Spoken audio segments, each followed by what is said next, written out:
Brought to you by Agilus Diagnostics. Health test की बात आती है तो मैं भरोसा करता हूँ India largest diagnostics company Agilus diagnostics. खुद को टेस्ट करते रहो।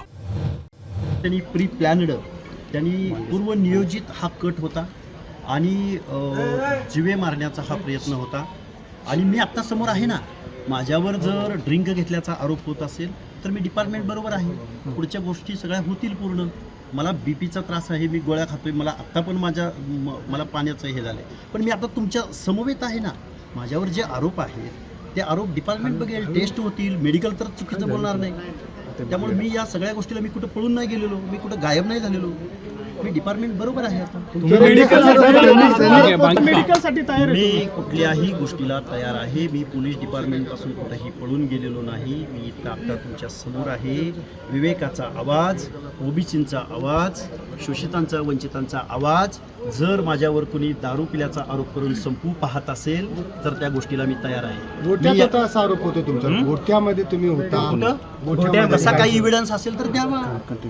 तसं काही कुठल्या हॉटेलमध्ये पिलो, कुठल्या बारमध्ये गेलो किंवा कुठं गेलो याचा एक जर एव्हिडन्स असेल तर महाराष्ट्राच्या कॅनव्हासवरती, महाराष्ट्राच्या मीडियावरती, महाराष्ट्राच्या सार्वजनिक जीवनात हा लक्ष्मण हाके कधीच तुम्हाला दिसणार।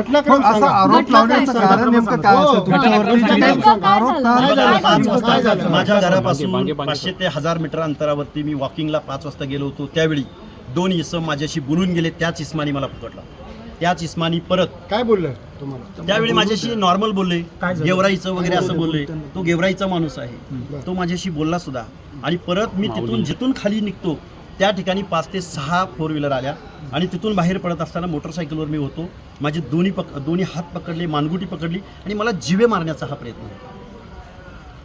तुम्ही मद्यप्राशन केलेलं नाही, दारू घेतलेली नाही असं तुम्ही? मी आता पोलीस डिपार्टमेंट समवेत आहे, मी तुमच्या समोर आहे। मी कुठेही पळून जात नाहीये, मी कुठेही पळून जाण्याचा प्रयत्न केलेला नाही, मी आत्ताही पळून जाणार नाहीये। आणि मी जर ड्रिंक घेतला असेल तर 1 तासापूर्वीची गोष्ट आहे, दिसेल ना, माझ्या रक्तामध्ये दिसेल।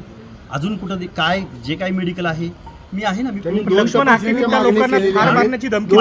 तपासणी मी स्वाधीन आहे तुमच्या। हाके साहेब ऐकून घ्या, त्यांनी एक ससूनची जी तपासणी आहे त्याचबरोबर एक खाजगी, मी आता तुमच्या समवेत आहे ना, मी पळून गेलोय का कुठं? जर जीवे मारायची धमकी असेल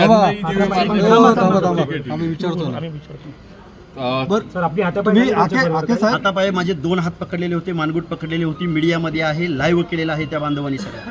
ते ठिकाण कोणतं? हे ठिकाण कान्हा चौक, ते श्रीकृष्ण मंदिर आहे, श्रीकृष्ण मंदिर आहे स्टेट बँक ऑफ इंडियाच्या अपोजिट साईडला। आणि बाजूला मुकादमांची बिल्डिंग आहे, मुकादम बिल्डिंग म्हणून ओळखली जाते, त्याच्या अपोजिट। या सगळ्या प्रकरणासंदर्भात तुम्ही पोलीस कंप्लेंट दिलेली आहे का? आता लिहितोय मी पोलीस कंप्लेंट। हाके साहेब, तुम्हाला पोलीस सुरक्षा आहे, वाईटनेस जी सुरक्षा आहे, त्यावेळेस ती सुरक्षा कुठं होती? माझ्या बरोबरच होती। जोपर्यंत माझ्याबरोबर कॅनवाई गाडी होती, जोपर्यंत माझ्याबरोबर गार्ड होता, तोपर्यंत ही माणसं माझ्याशी बोलून गेली। पण ज्यावेळी मी फक्त माझं मित्राचं छोटं घर आहे, त्या घरात मी जेवण करतोय, मी जेवण केलं, जेवण करेपर्यंत तुम्ही बाहेर थांबा किंवा खाली जावा एवढंच मी सांगितलं। आणि परत मी मोटरसायकलवर बसून घराकडे घटना सुरू साधारण 7 ते 8च्या दरम्यान। घटनास्थळ कुठं आहे? 7 ते 8च्या दरम्यान घटनास्थळ कुठं? कान्हा चौकाच्या दरम्यान। पोलिसांना मग तुम्ही कळवलं का त्यांनी कळवलं? नेमके पोलीस कसे काय आले त्या ठिकाणी? पोलिसांना आम्ही कळवलं ज्यावेळी एवढा मोठा मॉब आला आणि त्यांनी घोषणा सुरू केला डायरेक्ट, आणि दोन्ही हात पकडले आणि माझ्याकडून ते वधवून घेत होते की दारू पिलास की नाही सांग, दारू पिलास की नाही सांग। जर ओबीसीचा आवाज असा आरोप करून जर कोण थांबू पाहत असेल तर मी गोळ्याही खायला तयार आहे, वारही झेलायला तयार आहे आणि जीवे जायलाही तयार आहे। तुमचा आरोप एक मते नावाचा व्यक्ती आहे आणि एक दुसरा, त्या माणसाचं नाव माहिती नाही, एक डेक्कनचा आहे, एक वरतीच राहतो, इथंच या गोकुळनगर परिसरात राहतो, तुम्ही त्यांना ओळखू शकता।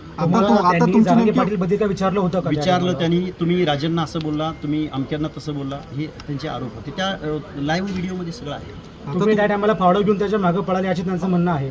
हे बघा, ज्यावेळी 25 माणसं माझ्या अंगावर आली त्यावेळी मी एकटाच होतो, त्यामुळे मी जर कुठं फावडा घेऊन किंवा काही घेऊन गेलो असेल तर ते दिसेल। त्या आपला कॅनव्हास कुठं होता त्या टायमाला? कॅनवा नव्हता माझ्याबरोबर, हे मी तुम्हाला अगोदरच सांगितलं। खाली तर असेल, तुम्ही खाली घराच्या जवळ असेल किंवा गेला असेल।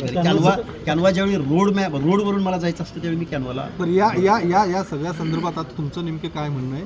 तुमची काय नेमकी या सगळ्याच्या माझ्या जीवाला धोका आहे आणि माझा जीव गेला तरी चालेल। मी ओबीसींची आणि भटक्या विमुक्तांची कायद्याची आणि संविधानाची भाषा कधीही सोडणार नाही। आणि डिपार्टमेंटला माझं सगळं सहकार्य आहे, मी त्यांच्याबरोबर आहे. तुमच्यासोबत असं घडू शकतं म्हणून तुम्हाला सुरक्षा दिलेली आहे अगोदर. तरी असा प्रकार घडतो तर मग आता काय हवंय मग आता काय याला काय म्हणायचं पुढची मागणी बघा, मी ओबीसीचं आंदोलन कुठल्याही परिस्थितीमध्ये सोडणार नाही. ते द्यायचं का न द्यायचं आज हा अचानक घडलेला प्रसंग होता. मी माझ्या भागामध्ये किंवा पहिल्यांदा अशा प्रसंगाला मी पहिल्यांदा सामोरं गेलो. खरं तर जालना जिल्ह्यामध्ये या गोष्टी घडत होत्या, त्यावेळी मी तिथल्या CPना वगैरे बोललेलो आहे, परंतु या परिसरामध्ये मी पहिल्यांदा या गोष्टीला सफर झालो आहे. त्यामुळे मी डिपार्टमेंटला बोलेन. हाके साहेब, आम्ही तुमची बाजू घ्यायला आतमध्ये येत होतो तर आम्हालाही अडवलं गेलं. म्हणजे नाही, आम्हाला असं वाटतं नाही. जवळपास तासभरानंतर तुमची बाजू आम्ही समोर आलो, तुमची बाजू मांडण्यासाठी तुम्हाला 1 तास का लागला होतो नाही, तर तुमची नाही, बाजू घ्यायला डिपार्टमेंटनी दोघांचीही बाजू ऐकून घेतल्या आणि ते तपास करत. नाही आम्ही जेव्हा एकच बाजू जेव्हा पुढे येत होती तेव्हा तुमची बाजू घ्यायला आलो होतो. तुमचं काय मी आलोय ना आता समोर. मला सांगा, तुम्ही या जवळपास उशीर दोन झाला. तास झाले तुम्ही या ठिकाणी येऊन 2 तास एवढं तुम्ही ज्या गोष्टीला तयार आहे ती मान्य व्हायला 2 तास का लागले? नाही, आता हा डिपार्टमेंटचा भाग आहे. मी माझं म्हणजे तुम्ही मेडिकल टेस्टला तयार आहे ना. मी आता इथंच आहे. मी इथंच आहे. धन्यवाद.